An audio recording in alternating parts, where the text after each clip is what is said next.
Приветик, дорогие! Сегодня я решила с вами поболтать на очень серьезную и очень непростую для многих тему. Как вести себя с родными, если ты хочешь похудеть? Наверняка вы сталкивались с ситуацией, когда на вас смотрели круглыми глазами, с непониманием и осуждением того, что вы сидите на диете.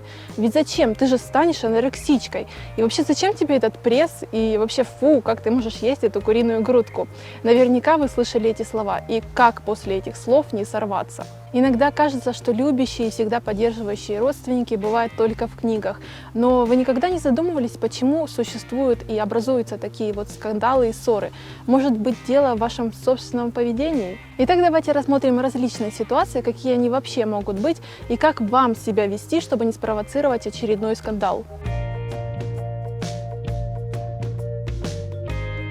Почему ваш любимый, как только он услышит, что вы садитесь на диету, сразу же начинает морщиться и говорить, что это вообще полная ерунда? Все очень просто. Большинство мужчин считают наши диеты и домашние занятия спортом чем-то несерьезным. Поверьте, они знают нас уже давно и знают все наши такие диеты. Они знают, что через пару дней у нас опять очередной пир, истерика и, конечно же, в итоге опять ограничения. Ну а, конечно же, сам процесс похудения будет, наверное, больше напоминать вашу с ним войну. Принес домой торт – враг, пригласил в кафе, мешаешь соблюдать диету. Соблазняешь печеньком? Я вообще с тобой не буду разговаривать до утра. Да, во время серьезных ограничений у большинства людей портится характер. Постарайтесь не позиционировать какие-то изменения в вашем рационе или образе жизни как какую-то диету. И вообще забудьте это слово, потому что оно сразу же ассоциируется с какими-то ссорами, скандалами, и ваша вторая половинка уже будет морально готовиться к тому, что мимо него эта диета не пройдет. Просто скажите ему, что вы решили стать, что ли, более здоровой. И вообще, если ваш муж любит поесть жареную картошку и запивать ее пивом на ночь, то, конечно, уж не стоит ему сувать под нос вареную куриную грудку. Возможно, когда-то он к вам присоединится, но навязывать свой образ питания взрослому человеку совсем не стоит. Это значит провоцировать конфликт. Будьте готовы, что в этой паре худеете только вы. Тут ситуация принимает различные обороты. Бывает, родители следят за вашим рационом, чтобы там не было вредных продуктов, и даже поддерживают ваше желание следить за вашим весом. Но такие случаи редкие. Чаще всего диета дочери или просто банальный отказ от тортика вызывают агрессивные ссоры. Так что давайте разберемся последовательно. Бывает, что мама, помешанная на диетах, тоже мотивирует свою дочь следить за своей фигурой, причем еще и отпускает оскорбительные замечания. В роли контроллера также может выступать папа-спортсмен. В этой ситуации нужно действовать жестко. Если вы хотите худеть, худейте, но пресекайте любые попытки ваших родителей отследить то, чем вы питаетесь.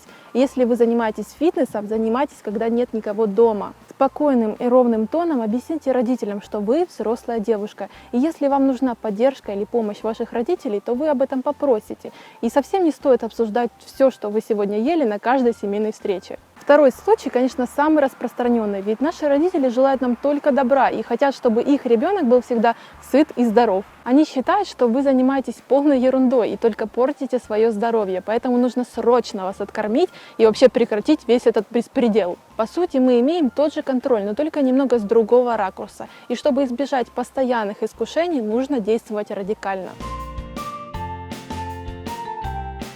Попробуйте вообще не оповещать своих родным о том, что вы хотите что-то изменить в своем рационе питания или вы начали тренироваться. Может быть, вы не хотите этих блинов, пирожных или салата с майонезом. Может, у вас какая-то тяжесть в районе живота или просто вы в данный момент хотите перекусить именно яблоком. Да, обманывать родителей нехорошо, но если они еще не осознали тот факт, что вы сами отвечаете за свой рацион, то лучше иногда применить такую стратегию. Иначе ничего, кроме скандалов и пирожного во рту, вы не получите. Братья и сестры делятся на хороших и на с чувством юмора. Так вот, если над вашей фигурой или над вашим похудением подшучивают, иногда даже с оскорблениями, то хватит это терпеть. Подшучивайте в ответ.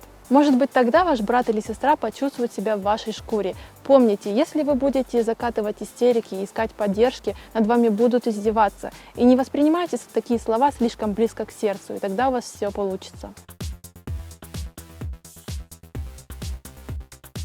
А теперь я дам вам несколько советов и скажу, чего точно не нужно говорить родителям, если вы решили вести здоровый образ жизни. Самое важное – адекватно оценивайте себя, свою фигуру и свое питание.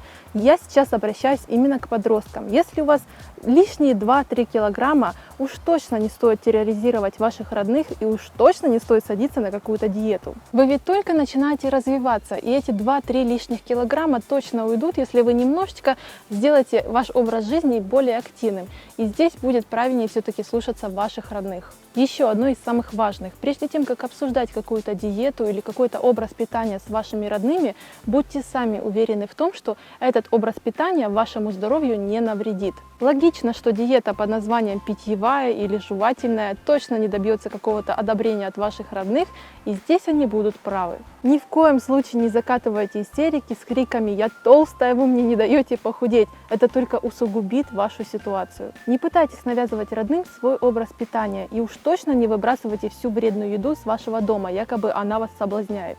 Свои приемы пищи старайтесь готовить отдельно от того времени, когда родители готовят еду на кухне. Если вы столкнетесь со своим творогом и тортом родителей на кухне, наверняка возникнут какие-то вопросы и непонимания. Постарайтесь на простых примерах объяснить вашим родителям, что если вы избавитесь от вредных продуктов в вашем рационе, вы только оздоровите свой организм. Возможно, послушав вашу подготовленную речь, они вас поддержат не только словом, но и делом. Старайтесь откладывать ваши личные деньги, которые вам дали родители, или просто часть зарплаты на ваши личные нужды. Пусть эти деньги пойдут на новый спортивный инвентарь или на полезные продукты. По моему мнению, лучше не показывать родителям фото девушек, фигуры которых вам нравятся.